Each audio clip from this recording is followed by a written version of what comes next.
శ్రీకాళహస్తి నియోజకవర్గంలో నామినేటెడ్ పదవుల కోసం ఆశావహుల్లో ఆశలు చిగురిస్తున్నాయి.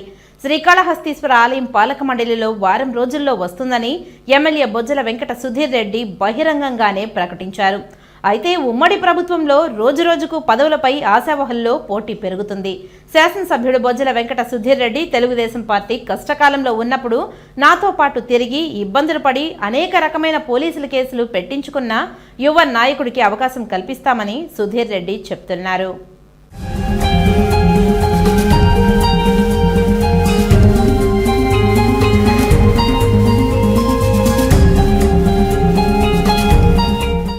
తెలుగుదేశం పార్టీ బడా నాయకుల్లో ఆశలు పెరుగుతున్నాయి. ముఖ్యంగా ఏర్పేడు మండలానికి చెందిన ఓ సీనియర్ నాయకుడిపై ఒత్తిడి తెస్తున్నారు. పాలక మండలి సభ్యుల్లో కూడా కేటాయించాలని ఒత్తిడి చేస్తున్నారు. కొంతమంది కార్యకర్తలు తమకు అవకాశం కల్పిస్తారని ఎదురు చూస్తున్నారు.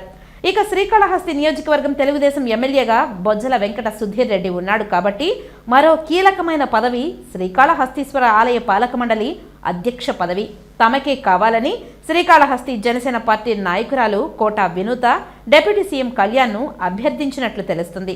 చైర్మన్తో పాటు డైరెక్టర్లు కూడా కొంతమందిని నియమించాలని కోరినట్లు, ఇవి కాకుండా మాజీ ఎమ్మెల్యే ఎస్సీవీ నాయుడు చంద్రబాబుకు 4 పేర్లో జాబితా ఇచ్చినట్లు కూడా సమాచారం. సామాజిక వర్గాల వారీగా పార్టీల కోసం కష్టపడిన వారికి అవకాశం కల్పించాలని కూడా కోరినట్లు తెలుస్తుంది. భారతీయ జనతా పార్టీకి చెందిన నాయకుడు కోలా ఆనంద్ కూడా ఒక పేరు ఇచ్చినట్లు సమాచారం. పక్కన నియోజకవర్గం సత్యవేడు నుండి కూడా కొందరు అవకాశం కోసం వేచి చూస్తున్నారు. ఎస్సీవీ నాయుడుతో సహా 4 పేర్లతో జాబితాను చంద్రబాబుకి ఇచ్చినట్లు కూడా సమాచారం. సామాజిక వర్గాల వారీగా పార్టీ కోసం కష్టపడిన వారికి అవకాశం కల్పించాలని కూడా తెలుస్తుంది. శ్రీకాళహస్తీశ్వర ఆలయ పాలక మండలి సభ్యుల సంఖ్య 15 ఉండగా ప్రస్తుతం ఈసారి 17కు పెంచింది. బ్రాహ్మణ సామాజిక వర్గానికి 1, నాయి బ్రాహ్మణ సమాజానికి సంబంధించి 1 ఇవ్వాలని నిర్ణయించారు.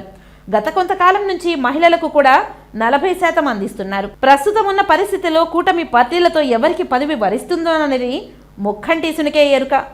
ఎవరికి ప్రసాదం ఇస్తాడో తెలియాల్సి ఉంది.